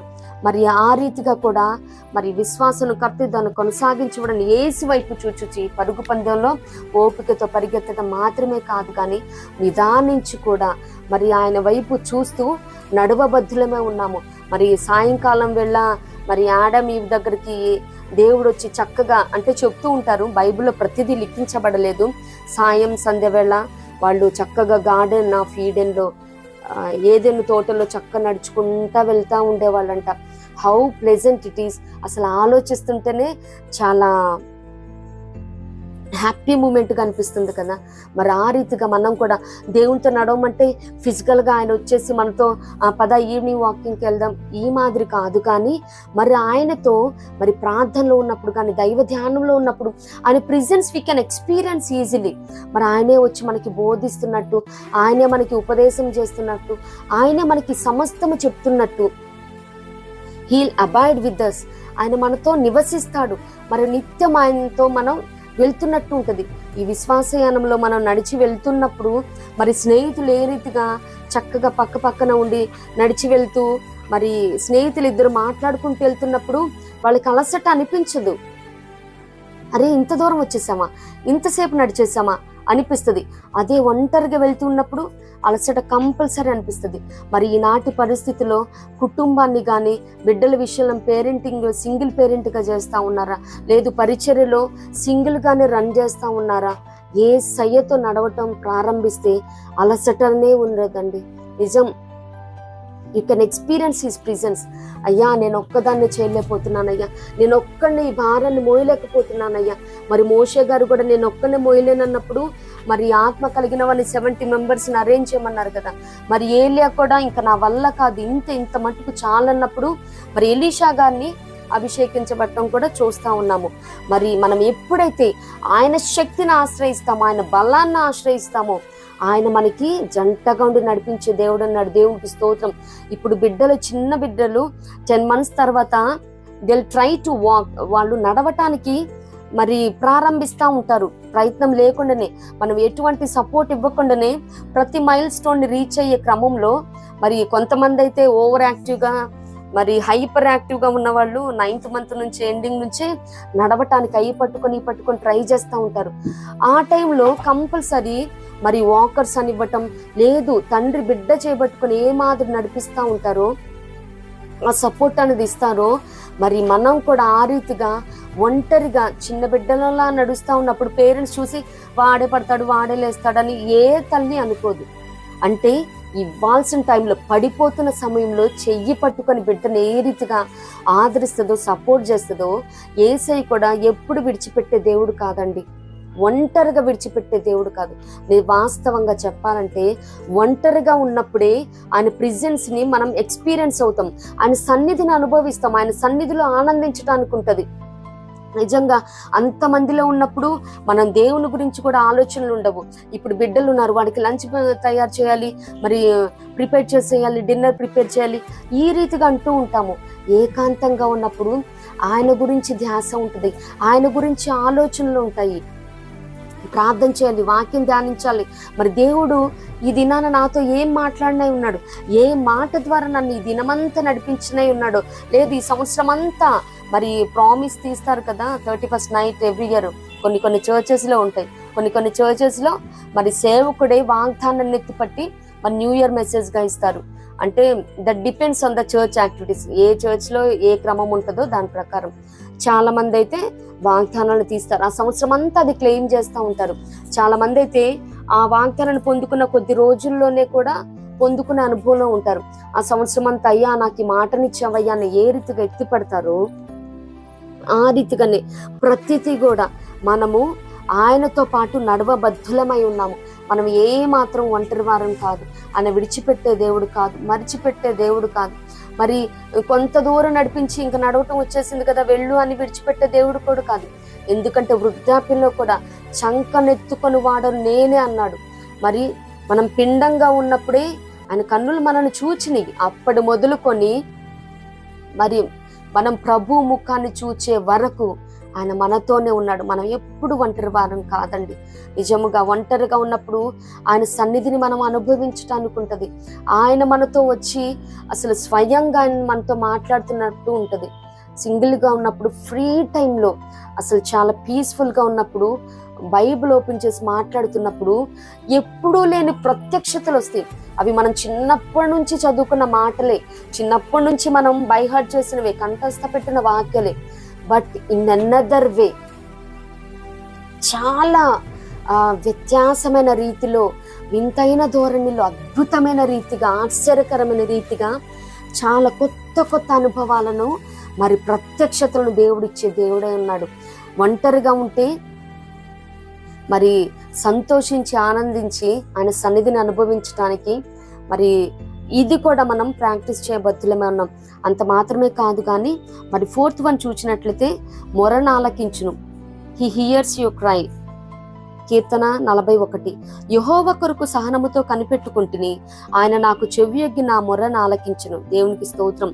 మరి ఆయన కనిపెట్టుకుని ఉన్నప్పుడు, మనం ప్రార్థన చేసినప్పుడు, అయ్యా నేను నీ మీద ఇంతకాలంగా ఆశ పెట్టుకొని ఉన్నానయ్యా అని ప్రార్థన చేసినప్పుడు ఆయన ఆలకిస్తాడు. ఆయన ఆలకించి విడిచిపెట్టే దేవుడు కాదు.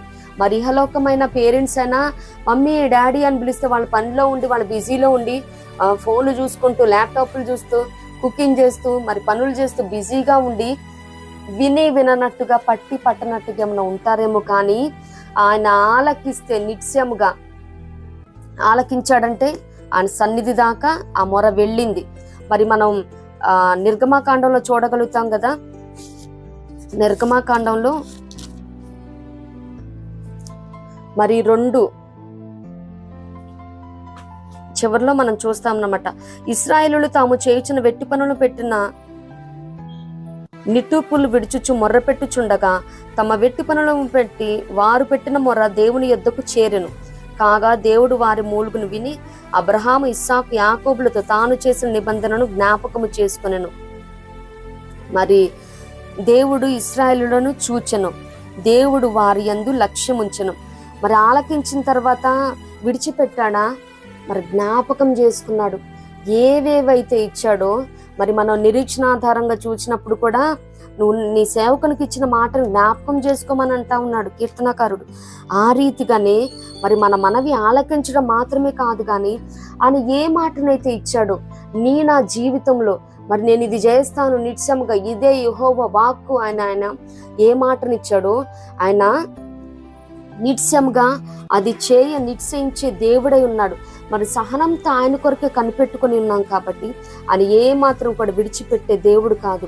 ఆయన మొర్ర ఆలకించాడంటే ఆయన సన్నిధానం దాకా మొన్న మొర్ర వెళ్ళింది. సహనంతో కనిపెట్టుకున్నామంటే ఇంకా ఎంత కాలంగా చూస్తూ ఉన్నారు. మరి ఇంతకాలంగా ఆగిపోయిన కార్యాలు ఏవైతే మరి స్టాగ్నెట్ అయిపోయినాయో ఆ కార్యాలను నిత్యముగా ఇంకా నీ కనిపెట్టే అనుభవానికి ఫుల్ స్టాప్ చెప్పి దేవుడు ఆయన కార్యాలను చేయ సంసిద్ధంగా ఉన్నాడు. దేవునికి స్తోత్రం. చాలమ్మా, ఇంతవరకు చాలు నా ప్రియ బిడ్డ, ఇంతవరకు నా కొరకే నువ్వు కనిపెట్టుకుని ఉన్నావు అని ఏ రీతిగా మరి వెండిని నిర్మలం చేయు కంసాలి కూర్చుని ఉంటాడో మరి శుద్ధ సువర్ణం ఆ నిర్మలమైన వెండి కోసం మరి ఇప్పటి వరకు కూడా మనల్ని ఆ శ్రమల కొలిమిలో, ఇబ్బంది కొలిమిలో, ఆ వెయిటింగ్ జోన్లో ఉంచాడంటే మనల్ని పరిపూర్ణతలోకి తీసుకురావటానికి అయి ఉంటుంది. నిత్యంగా ఆయన మొర్ర ఆలకించే దేవుడు అన్నాడు. దేవునికి స్తోత్రం. ఇప్పటి వరకు ఎవరైతే కనిపెట్టుకుని ఉన్నారో ఏ కార్యాలలో మరి జాబ్లో ఇంక్రిమెంట్స్ లేక, ప్రమోషన్స్ లేక, ట్రాన్స్ఫర్స్ లేక, అలాగే మరి బిజినెస్లో రాబడి లేక, పరిచర్యలో ఆత్మల పంటను కోయలేక, కుటుంబాలు క్షేమాభివృద్ధి లేక, బ్రేక్ త్రూ లేక, బిడ్డల జీవితాలలో భవిష్యత్తులో మరి వారు ఏ మాత్రము మేలుకరమైనవి దీవెనకరమైన చూడక మరి లోకంలో భ్రష్టులై ఉంటా ఉన్నారు. ప్రతి పరిస్థితిని చూస్తా ఉన్న దేవుడు అండి. నిజముగా చాలా మంది తల్లిదండ్రులైతే బిడ్డల విషయంలో చాలా కృంగిపోతా ఉంటారు. ఎందుకంటే ఫలాన్ని బట్టి ఆ చెట్టు తెలుపబడుతుంది. మరి బిడ్డల పెంపకం తల్లిదండ్రుల మీదే ఉంటది. వారు చిన్నప్పటి నుంచే చాలా మంది తల్లిదండ్రులు ఇప్పటి నుంచే వేదన కలిగి ఉంటారు. అయ్యో వీడు ఇప్పుడే ఇంత అల్లరి చేస్తున్నాడు, రేపు ఎన్ని గొడవలు తెస్తాడు, ఈ పిల్ల ఇప్పుడే మాట వెనుకొచ్చింది, రేపు ఎంత ఇబ్బంది ఫేస్ చేయాలని చిన్ననాటి నుండే దేవుడి సన్నిధానంలో ప్రార్థన చేసే తల్లిదండ్రులు కూడా లేకపోలేరు. మరి వారి సహనంతో కనిపెట్టుకుని ఉన్నప్పుడు నిత్యముగా బిడ్డల పక్షంగా దేవుడు అద్భుతమైన కార్యాలు చేసే దేవుడే ఉన్నాడు. ప్రార్థన it will never goes vain అండి. ఎప్పుడు కూడా ప్రార్థన వ్యర్థమైపోదు. అది ప్రయోజనాన్ని సమకూర్చేదిగా ఉంటుంది. ఇప్పుడు కొంచెం ఆలస్యమై ఉండొచ్చు, ఇప్పుడు కొంచెం దేవుడు వెయిట్ అని చెప్తూ ఉండవచ్చేమో, కానీ దేవుడు నిత్యముగా ఆయన లేవనెత్తే దేవుడై ఉన్నాడు. ఆయన తన సన్నిధిని బిడ్డలు ఎక్కడ ఉన్నప్పటికీ తోడుగా కాపుదలగా ఇచ్చే దేవుడై ఉన్నాడు. మరి ఆనాడు ఇజ్రాయేలుని 40 years నడిపించాడండి. మరి వాళ్ళు ఏ రీతిగా అరణ్యంలో ఉంటే దేవుడు కూడా అరణ్యంలోనే ఉన్నాడు. ఆయన వెళ్ళి పరలోకంలో ధవళ సింహాసనం మీద ఆసీనుడై లేడు. మరి పగలు మేఘస్తంభమై, రాత్రి అగ్నిస్తంభమై, గుడారాలలో, డేరాలలో జీవిస్తా ఉన్నాడు. మరి అలాంటిది మనల్ని, మన బిడ్డల్ని, మన పరిచర్యని విడిచిపెట్టే దేవుడా అండి? ఆనాడున్న దేవుడు నేడు కూడా ఉండి ఉన్నాడు. ఏ మాత్రం కూడా ఏ విషయంలో కూడా కృంగిపోవలదు. అలాగే ఈ నిరీక్షణను విడిచిపెట్టాల్సిన అవసరం లేదు. మనకి ఇవ్వాల్సింది కదా, ఈ నిరీక్షణ మనల్ని సిగ్గుపరచదు. అమ్మేన్. ఏ విషయంలో కూడా మనం సిగ్గుపడే అనుభవంలోనికి దేవుడు నడిపించడు. అసలు ఆ మార్గానికి మనల్ని కానీ, బిడ్డలను కానీ, పరిచర్యలను కూడా అప్పచెప్పడు. మనం ఆయన కొరకు కనిపెట్టుకుని ఉన్నాం కాబట్టి నిత్యముగా ఉన్నతమైన శ్రేయస్కరమైన ఆశీర్వాదాలతో ఎదుర్కొనే దేవుడై ఉన్నాడు. దేవునికి స్తోత్రం. అంత మాత్రమే కాదు కానీ పవిత్రత. మరి 1 యోహాను 3:3 చూసినట్లయితే ఆయన యందు ఈ నిరీక్షణ పెట్టుకున్న ప్రతివాడును ఆయన పవిత్రుడైనట్టుగా తన్ను పవిత్రులుగా చేసుకొనును. ఈ నిరీక్షణ అంటే మరి ఆయన ప్రత్యక్షం అయినప్పుడు ఆయనను పోలి మనం ఉంటామన్న నిరీక్షణ. దాన్ని బట్టి మనం ప్యూరిటీ ఇన్ హార్ట్ అన్నమాట, పవిత్రత కలిగి ఉంటాము. మరి ఆయన రక్తం ద్వారా మనం మన పాపాల నుండి ఏ రీతిగా పవిత్రత కలిగి ఉంటామో, మరి నిరీక్షణ కలిగి ఉన్నప్పుడు కూడా దేవుడు పవిత్రతను అనుగ్రహించే దేవుడు అన్నాడు. మరి ఆయన ముఖ దర్శనం చేస్తాం, ఆయనతో పాటు ఎత్తబడతాం, ఆయన ప్రత్యక్షతలను చూస్తాం అన్నమాట పవిత్రత కలిగి ఉన్నప్పుడు. మరి యెషయా 59 కూడా ఉంటది కదా, 1 రక్షింపక నేరకై ఉండినట్లు యెహోవా హస్తము కురుచ కాలేదు, విననేరకై ఉండినట్లు ఆయన చెవులు మందం కాలేదు. మరి మనకి దేవునికి మన దోషాలు అడ్డుగా వస్తూ ఉన్నాయి.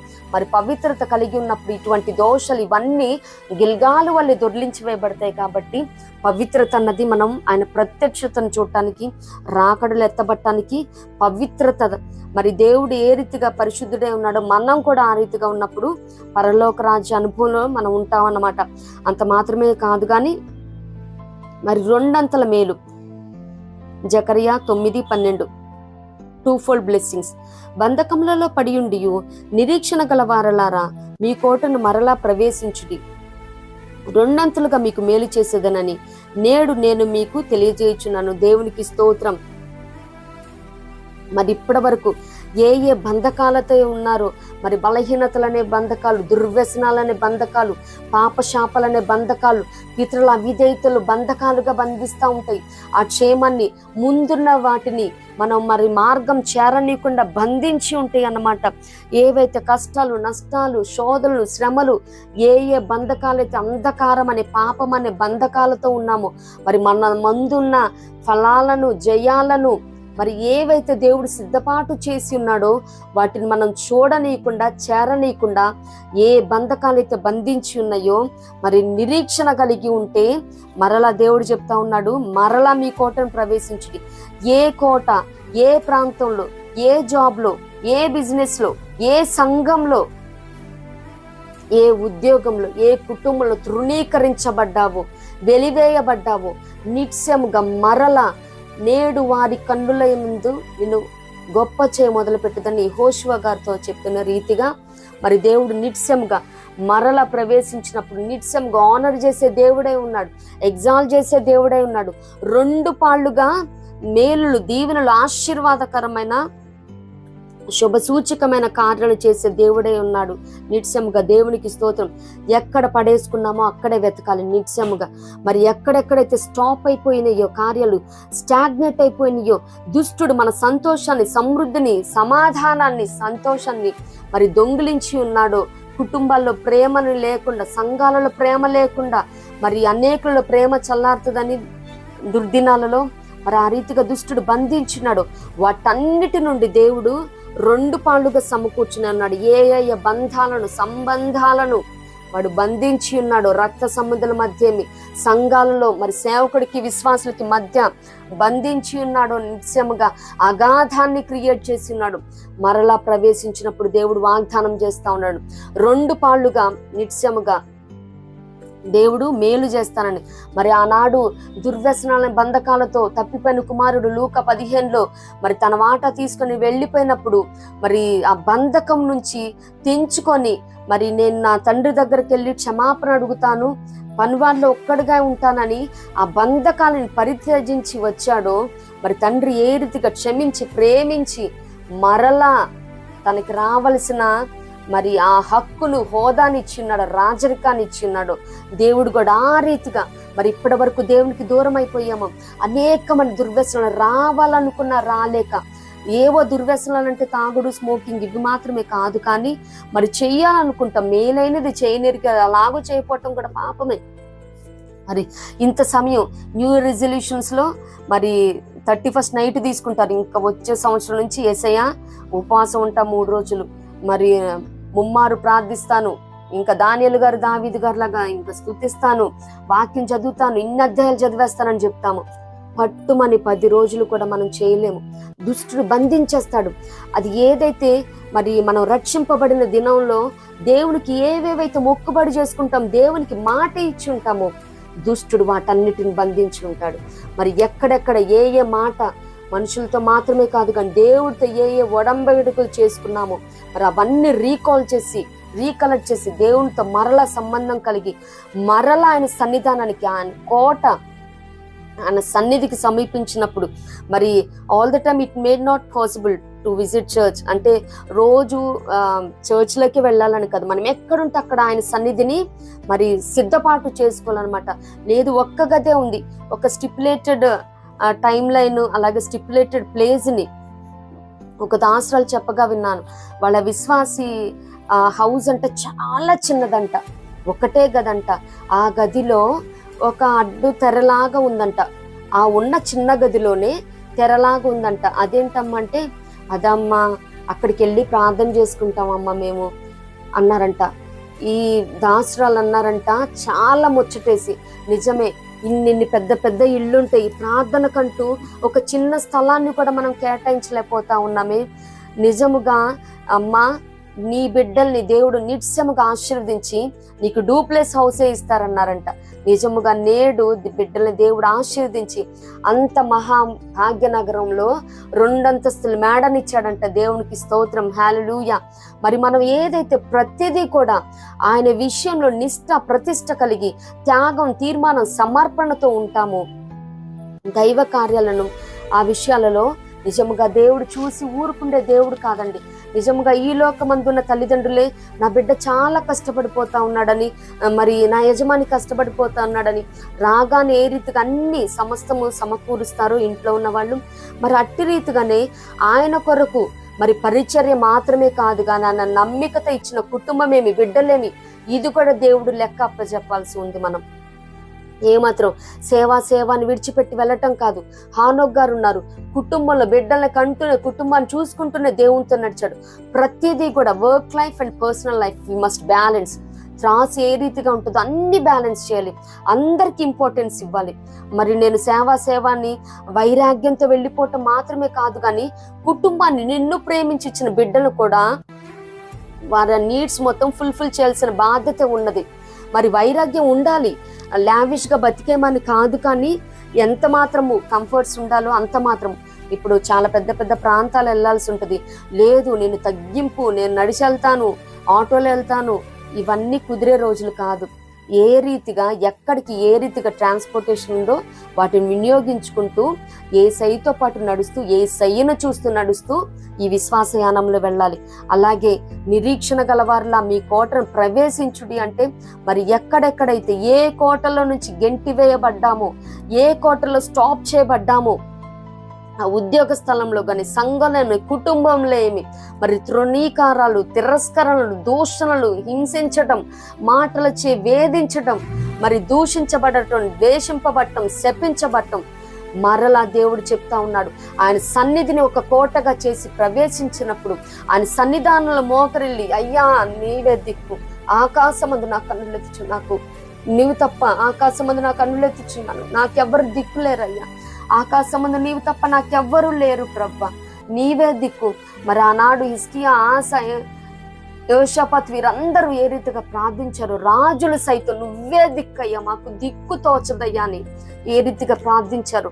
మరి ఎక్కడెక్కడైతే నీ కార్యాలను ఆగిపోయి ఉన్నాయో, దుష్టుడు బంధించి ఉన్నాడు, అయ్యా నీవే దిక్కు అని ప్రార్థించినప్పుడు, మరలా ఆయన సన్నిధానానికి ఇవ్వాల్సిన ఇంపార్టెన్స్ ఇచ్చినప్పుడు నిత్యముగా దేవుడు 2 పాళ్ళు మేలులు చేసే దేవుడే అన్నాడు.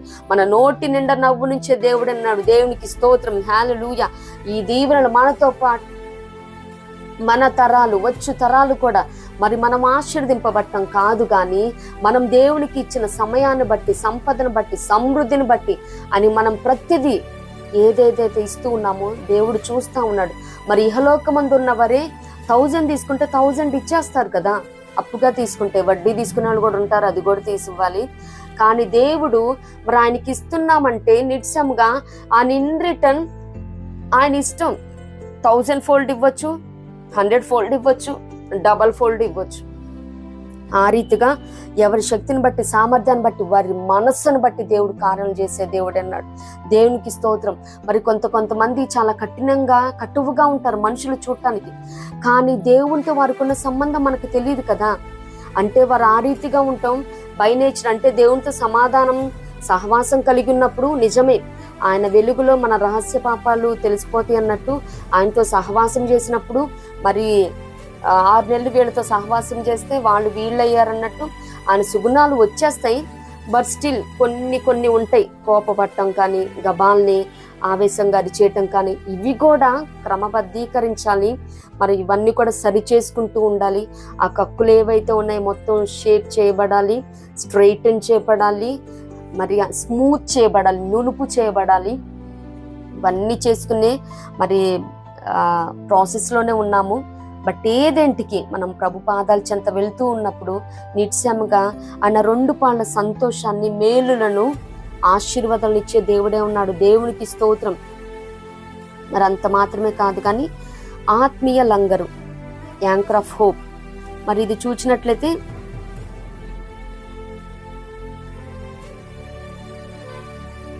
ఈ నిరీక్షణ నిష్ఫలమును స్థిరమునై మన ఆత్మకు లంగరు వలె. మరి దేవునికి స్తోత్రం.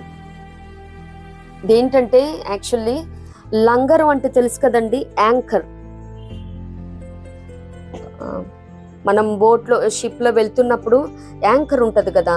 మరి చిన్న చిన్న శోధనలు కానీ ఇబ్బందులు కానీ ఇవన్నీ వచ్చినప్పుడు ఏంటంటే అది స్టెబిలైజ్ చేయటానికి ఉంటుంది అన్నమాట.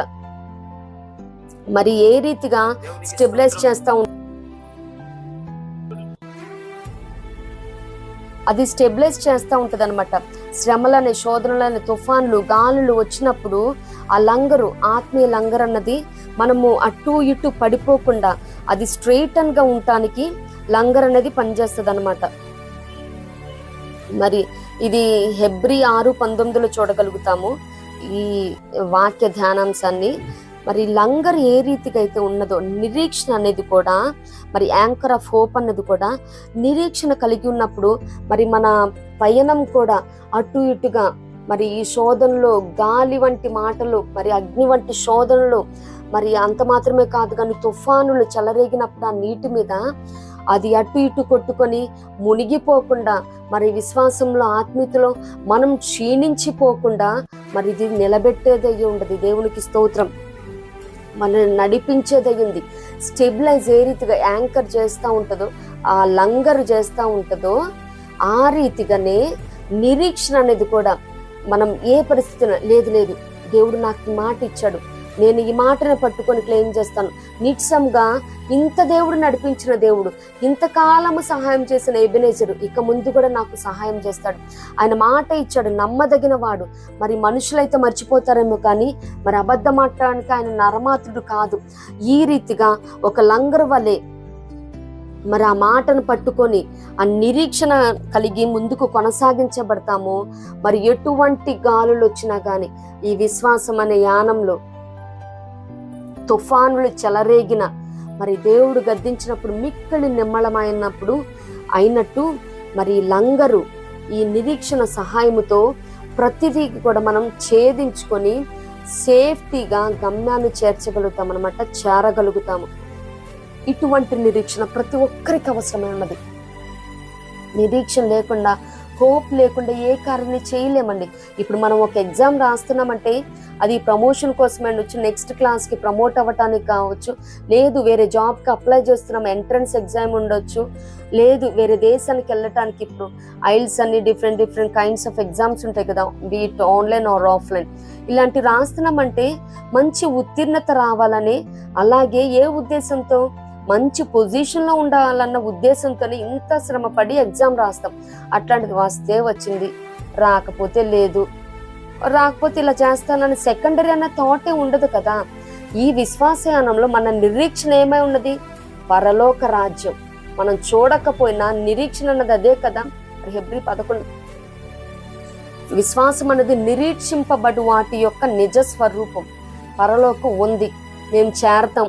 ఇదే నిరీక్షణతో ఈ విశ్వాసయానంలో బహువైరాగంగా మరి అన్ని త్యజించుకొని లావిష్ లైఫ్ని, మరి ఇహలోకపరమైన సంతోషాలను, ఆనందాలను, అల్లరితో కూడిన ఆటపాటలను, మరి అపాసకుల మధ్య కూర్చోకుండా మరి ఆ పనికిమాలిన కబుర్లు చెప్పుకుంటూ, ముసలమ్మ ముచ్చట్లు చెప్పుకుంటూ, మరి ఈ రీతిగా జోక్స్ వేసుకుంటూ ఈ రీతిగా మనం కొనసాగించబడట్లేదు. ఒక నిష్ఠ ప్రతిష్ట కలిగి, మరి తీర్మానంతో కలిగి, మరి ప్రభుతో మనం ఏ రీతిగా ఈ సంబంధాన్ని కలిగి ఉంటామని రక్షణ పొందిన మొదటి రోజు మనం తీర్మానించుకున్నామో ఆ రీతిగా ప్రతి క్రిస్టియన్ కూడా కొనసాగించబడతా ఉన్నారంటే అది నిత్యముగా పరలోక రాజ్యంలో ప్రవేశం కోసమే. ఆయనతో పాటు మనం ముఖ దర్శనం చేస్తూ నిత్యము కూడా ఆయన మహిమపరచాలని, ఆరాధించాలని, గణపరచాలనే కదా. మరి అటువంటిది నిరీక్షణ లేకపోతే ఏ పని కూడా మనం ముందు అసలు స్టార్ట్ చేయలేమండి. నిరీక్షణని మనల్ని స్టార్ట్ చేసేలా చేస్తుంది, మరి నడిచేలా చేస్తుంది, పరిగెత్తేలా చేస్తుంది, మరి బహుమానాన్ని పొందుకునేటట్టు చేస్తుంది. దేవునికి స్తోత్రం. నిరీక్షణ లేకుండా మనం ఏ కార్యాన్ని కూడా చేయలేము. అసలు ముందు స్టార్ట్ చేయలేమన్నమాట. మరి నిరీక్షణతోనే మరి పని ప్రారంభించబడి మరి ఆ పని ఫలింపుదల కోసం, జయం కోసం, మరి అద్భుతాలను చూడాలని మన తగ్గ ప్రయాస, మరి ఈ విశ్వాసాలను మనం ఏ రీతిగా కలిగి ఉంటామో, ఆ లంగర్ ఏ రీతిగా స్టెబిలైజ్ చేస్తుందో ఆ షిప్ని, మరి మనం కూడా సముద్రం అనే లోకం మీద పయనిస్తూ ఉన్నాము. మరి యేసయ్య ఉన్న చిన్న దోణిలోనే మరి పెద్ద పెద్ద అలలతో కూడిన తుఫాను చెలరేగింది. మరి యేసయ్య ఉన్నాడు కాబట్టి మరి మిక్కిలి నిమ్మలమైంది యేసయ్య గద్దించగా. మరి నా జీవితంలో కూడా మనం పయనిస్తున్న నావలో, దోణిలో మరి తుఫాన్లు వచ్చినప్పటికీ నిరీక్షణ, ఆయనే నిరీక్షణ ఆస్పదం కదా. ఆయన ఒక లంగర్ వల్లే మనకుండి వాటన్నిటిని గద్దించి నిమ్మలపరుస్తాడు. దేవునికి స్తోత్రం. ఈ నిరీక్షణ ఏ మాత్రం కూడా విడిచిపెట్టకూడదు. ఏ పరిస్థితి అయినప్పటికీ నిత్యముగా ఈ నిరీక్షణ నన్ను సిగ్గుపరచదు, ఇదే అనుకోవటం అండి ప్రతి సమయంలో కూడా. ఇంకా మనం అక్కడ అసలు హోప్లెస్ అండి, అనవసరం అండి, ఇంకా పెట్టింది చాలు, ఆపేయండి, పెట్టిన ఎఫర్ట్స్ చాలు, పెట్టిన అమౌంట్ చాలు, పెట్టిన పెట్టుబడులు చాలు, ఇంకా నష్టం తప్పించి బయటికి రావటం అన్నది ఏమీ లేదు. అది ఆత్మీయత అయినా కానీ, మరి అంత మాత్రమే కాదు కానీ ఆర్థికమేమి, అనారోగ్య పరిస్థితి ఏమి, ఈ రీతిగా మనుషులైతే చెప్పొచ్చేమో, కానీ నీకు మాట ఇచ్చాడా దేవుడు నిత్యముగా? ప్రవచనాత్మకంగా ఏమి, వాగ్దానమేమి, స్వరమేమి, దర్శనమేమి, ఆయన మాటను పట్టుకుని క్లెయిమ్ చేసినప్పుడు నిత్యముగా ఆయన నెరవేర్చే దేవుడే ఉన్నాడు. మరి కాలేబ్ గారు కూడా క్లెయిమ్ చేస్తారు కదా, మరి మోషేకి నువ్వు నేను వెళ్ళి చెప్పినప్పుడు నాకు ఈ రీతిగా చెప్పాడని యెహోషువ దగ్గరికి వెళ్ళినప్పుడు ఆ రీతిగానే స్వార్థం పంచి ఇచ్చాడు. మరి ఆ రీతిగా ప్రతి ఒక్కరము కూడా మరి కాలేబ్ గారు ధైర్యంగా యెహోషువ దగ్గరికి ఏ రీతిగా వెళ్ళి చెప్పారో క్లెయిమ్ చేసుకున్నారు తనకి ఇచ్చిన వాగ్దానాన్ని. ఆ మాదిరి ప్రతి ఒక్కరము కూడా నీకు నాకు ఏ వాగ్దానం అయితే దేవుడు చేసి ఉన్నాడో, దేవా ఇప్పుడు బిడ్డలు ఏదైనా మాట చెప్పామంటే ఇంకా అది చేసిందాకా సతాయిస్తారు. నువ్వు నాకు చెప్పావుగా, మరి ఎందుకు చెప్పావు నువ్వు నాకు? మరి నేను ఇది తెచ్చుకున్నాను కదా, ఇంత ర్యాంక్ తెచ్చుకున్నాను కదా, మరి ఇలా చేశాను కదా నువ్వు చెప్పినట్టు, మరి అక్కడికి వెళ్ళొచ్చాను కదా, ఇది అప్పచెప్పాను కదా, మరి ఇన్ని వాక్యాలు చెప్పాను కదా. ఈ రీతిగా బిడ్డలు క్లెయిమ్ చేస్తారు, మన దగ్గర గొడవాడతారు. చెప్పాలంటే నిజంగా ఎవరి స్టైల్లో వాళ్ళు సాధించుకుంటారు. ఆ రీతిగా మనం కూడా మరి మనం ఆయన పిల్లలు అవ్వటానికి ఆయన అధికారం ఇచ్చాడు కదా, ఎందుకు ఇవ్వవేసయ్యా నాకు? నువ్వు నాకు మాట ఇచ్చావు కదా, మనుషులను కాదు నేను ఆశ్రయిస్తాను, నీ మీద నేను హోప్స్ పెట్టుకున్నాను, నేను నిన్నే అడుగుతాను, నువ్వు మాట ఇచ్చింది నువ్వు, నేను మనుషులను ఆశ్రయించలేదు కదా. ఈ నిరీక్షణ నన్ను సిగ్గుపరచదు, నన్ను షేమ్గా చెయ్యొద్దేసయ్యా. నేను అందరి ముందు నా దేవుడు ఇది చేస్తానని నేను చెప్పాను. ఇప్పుడు వాళ్ళకి నేను మొహం ఎలా చూపించుకోను? ఎవరికి తగ్గట్టు, ఎవరితో అంటే దేవునితో ఒక్కొక్కరు అనుబంధం ఒక్కొక్కలా ఉంటుంది. కొంతమంది ప్రాధేయపడి అయ్యా అయ్యా అని బతిలాడతాం, కొంతమంది కమాండింగ్గా చేస్తారు, కొంతమంది మిక్స్డ్ అనమాట. సమయాన్ని బట్టి, సందర్భాన్ని బట్టి, వాళ్ళ అవసరతను బట్టి బతిలాడుతూ ఉంటారు, బెదిరిస్తూ ఉంటారు, దేవుణ్ణి బ్లాక్మెయిల్ చేస్తూ ఉంటారు. నువ్వు ఇది చేయకపోతే ఇంకంతే, నీకు నాకు తూచు, నేను ఇంకా ప్రార్థన చేయను, వాక్యం చదవను, మరి ఆయనకేందో నష్టం లాగా. అంటే ఎవరికి ఉన్న అనుబంధాన్ని బట్టి ఆ ప్రార్థనలో కూడా ఆ మాటను పట్టుకొని క్లెయిమ్ చేస్తారు, ఆ వాగ్దాన్ని స్వతంత్రించుకుంటారు. మరి దేవుడు కూడా ఏ మాటను ఇచ్చాడో ఈ విశ్వాసయానంలో, ఈ బోట్లో, ఈ చిన్న దోణిలో మరి శ్రమలు, శోధనలు, తుఫాన్లు, గాలులా చెలరేగినప్పుడు అవమానాలు, అపనిందలు, అవహేళనలు, తిరస్కరణలు, దోషణలు, త్రోసివేయబడటాలు ఏ వచ్చినప్పటికీ, అసూయలు, మత్సరాలు, కుళ్ళు, కుతంత్రాలు మన మీద ఎన్ని చేసినప్పటికీ ఏది ఎంత మాత్రం హాని చేయనరదు. దేవునికి స్తోత్రం. మరి నిరీక్షణాస్పదమైన లంగరు మనం దేవుని కలిగి ఉన్నాము. సో ఈ నిరీక్షణ మనల్ని సిగ్గుపరచదు. ఫైనల్ గా చూసినట్లయితే మరి ఇర్మియా 29:11 ఉంటది కదా, నేను మిమ్మల్ని గూర్చి ఉద్దేశించిన సంగతులు నేను ఎరుగుదును, రాబో కాలమందు మీకు నిరీక్షణ కలుగునట్లుగా అవి సమాధానకరమైన ఉద్దేశములే గాని హానికరమైనవి కావు. ఇదే యెహోవా వాక్కు. దేవునికి స్తోత్రం. మరి మనం నిత్యముగా ఏవేవైతే దేవుడు నా పక్షంగా ప్లాన్స్, పర్పస్ కలిగి ఉన్నాడో అనాది కాల సంకల్పం ప్రకారం అవి మొత్తం సమాధానకరమైనవి, ఏ మాత్రం హానికరమైనవి కావు. మరి బిడ్డలకు కూడా మనం చెడు చేయాలని, కీడు చేయాలని, హాని చేయాలని చూస్తామండి. ఏదన్నా కాలేదు ఉంటది అక్కడ, అమ్మో బిడ్డలు వచ్చి పట్టేసుకుంటారేమో అని మనం మన వైపన్న పెట్టుకోవటానికి ఇష్టపడతాయి. ఏదైనా కుకింగ్ చేసేటప్పుడు కానీ, లేదు బిడ్డలకి సర్వ్ చేసేటప్పుడు మరి చిన్న ప్లేట్ ఇస్తున్నప్పుడే అమ్మ కాలుతుందని 1కి 4 సార్లు చెప్పి మనం తీసుకోవాల్సిన కేరింగ్ తీసుకొని దాన్ని ఆరబెట్టి అప్పుడు ప్లేట్ ఇస్తాము బిడ్డలకి. మరి అట్లాంటిది దేవుడు నా జీవితంలో ఇటువంటి హానికరమైనవి అనుమతిస్తాడా అండి? నెవర్. ఇహలోకమందున తల్లిదండ్రులైనా పరిస్థితులను బట్టి తల్లైనా మర్చిపోవచ్చేమో, మరి చంటి బిడ్డకి పాలిచ్చే తల్లైనా మర్చిపోవచ్చేమో. కానీ ఆ మాట ఎందుకు యూజ్ చేయటం జరిగిందంటే, నిజమే కొన్ని పరిస్థితులను బట్టి పనుల్లో పడి తల్లి మర్చిపోతుందేమో బిడ్డని. కానీ ఆ రొమ్ము నుంచి పాలు కారుతూ ఉంటే సమయాన్ని బట్టి బిడ్డకు ఆకలైనప్పుడు దాని ద్వారా అన్న తెలుస్తుంది, బిడ్డ గుర్తుంటాడు. మరి ఆ రీతిగానే దేవుడికి కూడా నువ్వు నన్ను మర్చిపోయే దేవుడు కాదు, ఆయనకు కూడా ఏదో సిగ్నల్ ఉంటుందేమో. నిజంగా దేవుడు నిత్యముగా నిన్ను మరిచే దేవుడు కాదు, విడిచిపెట్టే దేవుడు కాదు. మరి 3 రోజులు అయిపోయింది, చేప కడుపులో నోవాని మర్చిపోయాడా? యోనాని మర్చిపోయాడా? మరి ఇంతమంది కోట్ల మంది, మిలియన్స్ కొద్ది ఉన్నారు జనం, కానీ every child is unique to him. మరి ఒక తల్లికి 4 బిడ్డలు ఉంటేనే ఒక బిడ్డ మీద కాన్సన్ట్రేట్ చేస్తుంది, ఒక బిడ్డనే ప్రేమిస్తుంది. మరి అట్లా ఏమన్నా ఉంటారేమో, కానీ దేవుడు మాత్రం every child is unique. There is a unique purpose towards you.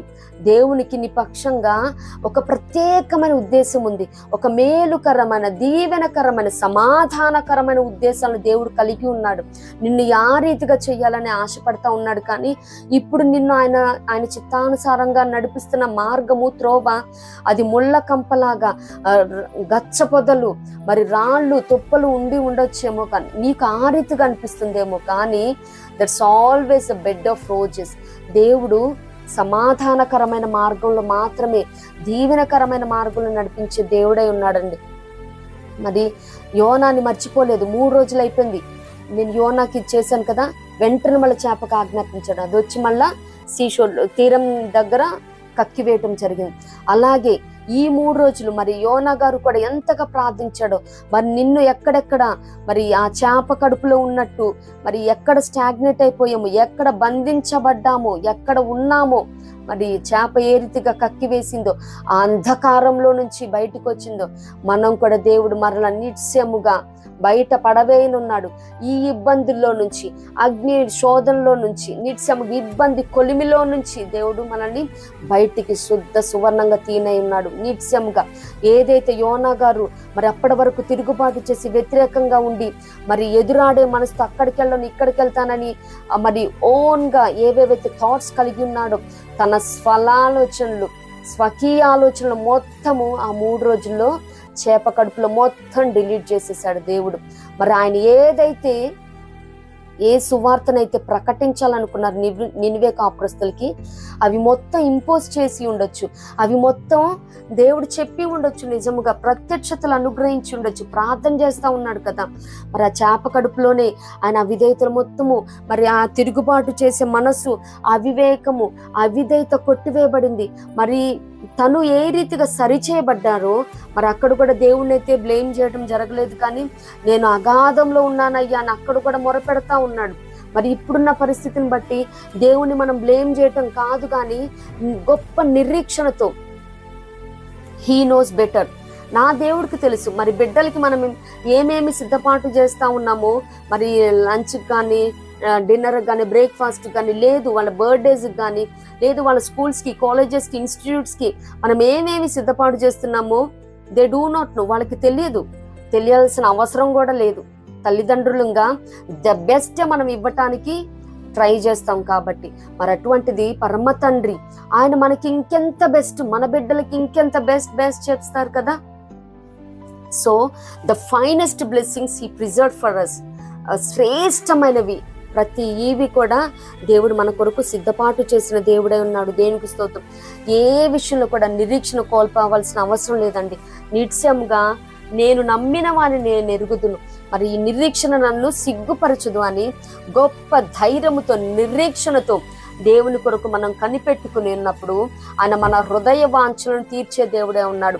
మరి ప్రతిదీ కూడా సమాధానకరమైనవి, మేలులు, దీవులు, ఉపకారాలతో, రక్షణకారులతో, స్వస్థత క్రియలతో, అద్భుతాలతో, ఆశ్చర్యాలతో, శుభకార్యాలతో, సకల సమృద్ధితో నిండారులుగా దీవించి, ఆశీర్వదించి, పోషించి, బలపరిచి, నడిపించి, నిలబెట్టి, సరిచేసి స్థిరపరిచే దేవుడే ఉన్నాడు. ఈ నిరీక్షణ కలిగి ఉన్నప్పుడు ప్రతి క్రిస్టియన్ దేవునికి స్తోత్రం. ఇట్టి కృప ప్రభు మనందరికి అనుగ్రహించును గాక.